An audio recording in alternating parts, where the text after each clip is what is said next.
ओम नमो भगवते वासुदेवाय। दोस्तों, हमारे हिंदू धर्म में कई तरह के देवी देवताओं की हम पूजा करते हैं। उन्हीं में ही एक सर्वशक्तिशाली माँ वात्सल्य से परिपूर्ण है, लेकिन लोगों ने इतना हवा बना दिया है कि इनकी पिक्चर घर में रखने से कलह हो जाता है, इनकी प्रतिमा नहीं रखनी चाहिए, इनकी प्रतिमा रखने से पहले तांत्रिक क्रियाएं करनी चाहिए, वो करनी चाहिए। ऐसा कुछ नहीं है दोस्तों। मैं बात कर रही हूँ माँ काली की, जो अपने आप में इतनी सौम्य और इतनी ही भोली हैं कि उनकी पूजा अगर हम सीधे तरीके से, सिंपल तरीके से करें तो माँ इतनी ममता से भरी हुई हैं कि हमारे घर में इतनी सुंदर और इतना सौम्य स्वभाव लेकर आती हैं और घर को स्वर्ग बना देती हैं। जी हाँ दोस्तों, मैंने खुद ने एक्सपीरियंस किया है। मैं खुद पहले इतना डर गई थी कि मैंने माँ की तस्वीर मंगा ली है, अब मैं क्या करूँ क्या नहीं, लेकिन मैंने माँ पर पूर्ण श्रद्धा दिखाते हुए, पूरी श्रद्धा भाव से मैंने माँ की प्रतिमा मेरे घर में स्थापित करी और मैं उनकी पूजा करती हूँ। मैं कोई तांत्रिक क्रिया से पूजा नहीं करती, कोई नियम ऐसा नहीं है कि मैं इसी नियम से इसी तरीके से करूँगी, लेकिन हाँ दोस्तों, मैंने जो बोला है माँ को, मैं उसी तरीके से और उनके सौम्य स्वभाव की पूजा करती हूँ। आपको मैं माँ की तस्वीर दिखा देती हूँ, आप उसी तरीके से अपने घर में तस्वीर ला सकते हैं और सरल तरीके से माँ की पूजा अर्चना कर सकते हैं। तो दोस्तों, मैं आपको उसकी सरल विधि बताती हूँ। आज का वीडियो उसी पे ही है।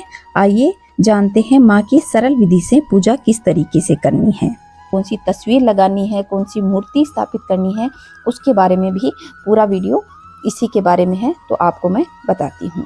दोस्तों, माँ की ये जो तस्वीर आप स्क्रीन पे देख रहे हैं, मैं वो लेकर के मेरे घर में स्थापित किया है। सबसे पहले मैंने माँ की ये तस्वीर मंगवाई और मैंने इस तस्वीर को सबसे पहले गेहूं, जो अपना अनाज होता है, गेहूं हो या बाजरा, मैंने एक रात के लिए उसके अंदर इस तस्वीर को रख दिया।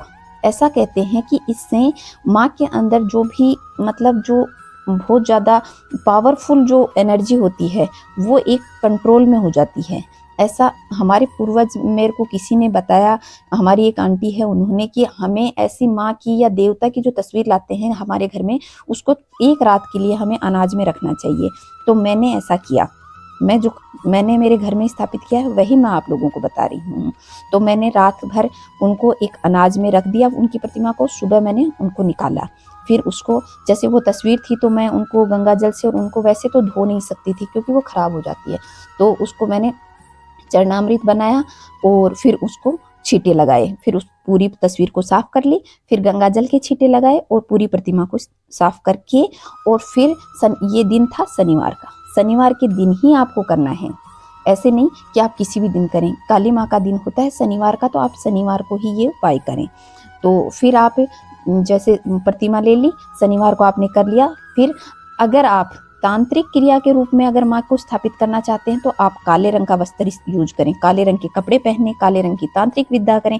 लेकिन अगर हम गृहस्थ जीवन में सौम्य तरीके से माँ की प्रतिमा स्थापित कर रहे हैं तो आप लाल रंग का वस्त्र बिछाएं, उनको आसन दें लाल रंग का, और लाल रंग की ही चुनरी उड़ाएं। ठीक है, आप फिर माँ की तस्वीर को अपने मंदिर में विराजमान कर दें। और विराजमान करने से पहले आपको क्या करना है कि कई लोग मानते हैं और कई नहीं मानते हैं, जो आपकी हो, कि आपको गुरु का होना बहुत ज़रूरी है। तो दोस्तों, मैं तो किसी को गुरु को नहीं जानती थी, ना ही मेरे कोई गुरु है। तो मैंने क्या करा कि हमारे जो ब्रह्मांड के गुरु हैं भगवान भोलेनाथ, बस उन्हीं का ही आसरा लिया। मैंने उनसे प्रार्थना करी कि हे भोलेनाथ, मैं आपको ही अपना गुरु मानती हूँ। बस मैंने थोड़ा सा जल हाथ में लिया, थोड़े से चावल लिए और भगवान भोलेनाथ को अपने गुरु के रूप में स्वीकार किया। कहा कि हे भोलेनाथ, मैं माँ काली को मेरे घर में स्थापित कर रही हूँ।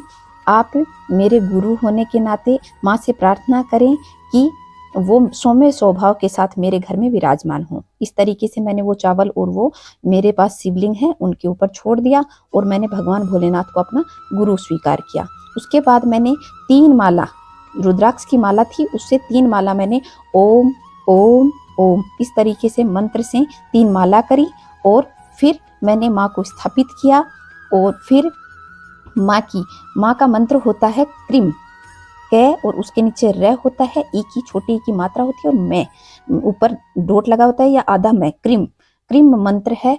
उससे आप 1 माला करें, 2 माला करें, हर शनिवार को आप क्रीम मंत्र से ही माँ का जप करें। आप 1 माला कर सकते हैं तो आप 1 करें, आप जितनी इच्छा हो, जितने आपके पास में टाइम हो, आप उस तरीके से माँ का क्रीम मंत्र जप कर सकते हैं।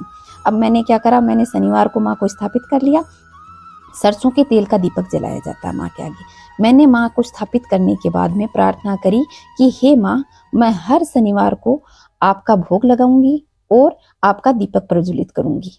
इसके अलावा मैं श्रद्धा भाव से आपको हर रोज भोग लगाऊंगी। अगर मेरे से ना हो पाए, लेकिन मैं शनिवार को, बस मैंने एक दिन फिक्स करा है कि मैं शनिवार को आपकी पूजा करूंगी और शनिवार को आपको भोग लगाऊंगी।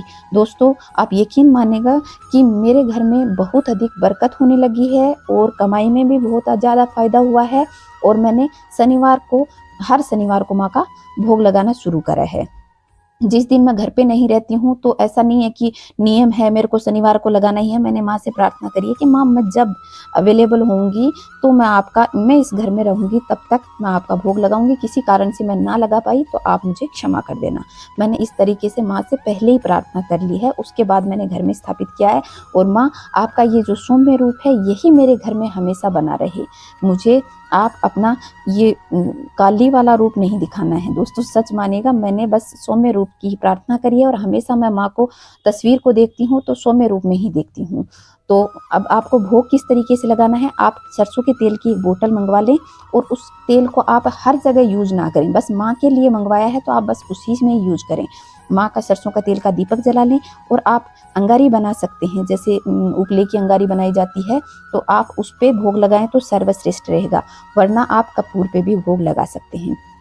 भोग में आपको, मैं तो 1 बतासा, 2 लौंग और 2 इलायची, बस मेरा यही भोग है। मैंने माँ के लिए यही भोग रखा हुआ है। हर शनिवार को मैं, अगर अंगारी होती है तो उस पे लगा देती हूँ, वरना कपूर पे भी लगा देती हूँ और 1 पतासा रख देती हूँ और उस पे 2 इलायची और 2 लौंग। और माँ से प्रार्थना करती हूँ कि माँ, मेरा ये भोग आप स्वीकार करें और अपना आशीर्वाद मेरे ऊपर बनाए रखें। इस तरीके से मैं माँ काली की पूजा करती हूँ। और फिर भोग लगाने के बाद में हर रोज मैं 1 ओम मंत्र की पहले माला जप करती हूँ, उसके बाद क्रीम मंत्र की माला जप करती हूँ। पहले मैं मेरे गुरु को 1 माला ओम की कर देती हूँ और उसके बाद मैं माँ काली की क्रीम की माला जप करती हूँ। दोस्तों, मेरा तो यही है और माँ का खूब आशीर्वाद है मेरे घर पे और खूब अच्छे से, कोई ऐसे नहीं कि कोई लड़ाई हो रही है, झगड़ा हो रहा है। खूब सौम्यता के साथ घर परिवार में सब लोग मिलजुल कर रहते हैं, आराम से रहते हैं। और आप भी बिना किसी झिझक के माँ की ये सौम्य तस्वीर अपने घर में स्थापित कर सकते हैं। और आपको और कुछ पूछना है तो आप कमेंट करके पूछ सकते हैं। दोस्तों, भगवान एक परमपिता परमेश्वर है और एक माँ है, जो शक्ति के रूप में हमारे ब्रह्मांड में विराजमान है, जो हमारा पालन पोषण करते हैं। अगर हम उनसे ही डरेंगे तो हमें कौन बचा सकता है। दोस्तों, माँ कभी किसी का बुरा नहीं करती, कभी भी नहीं करती।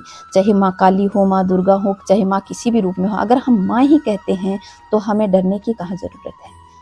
अगर आपका कोई सवाल हो तो आप कमेंट करके पूछ सकते हैं और आप इस तरीके से आराम से अपने घर में माँ काली की तस्वीर, अगर आपकी इच्छा है पूजा करने की, तो ला सकते हैं और आराम से इस विधि से पूजा कर सकते हैं। दोस्तों, डरिएगा नहीं, खुश रहो, मस्त रहो, आराम से अपनी भक्ति पर विश्वास रखो, दृढ़ निश्चय से भगवान पे विश्वास करो। जरूर जरूर आपके घर में सब कुछ सही होगा, सब कुछ सही होगा।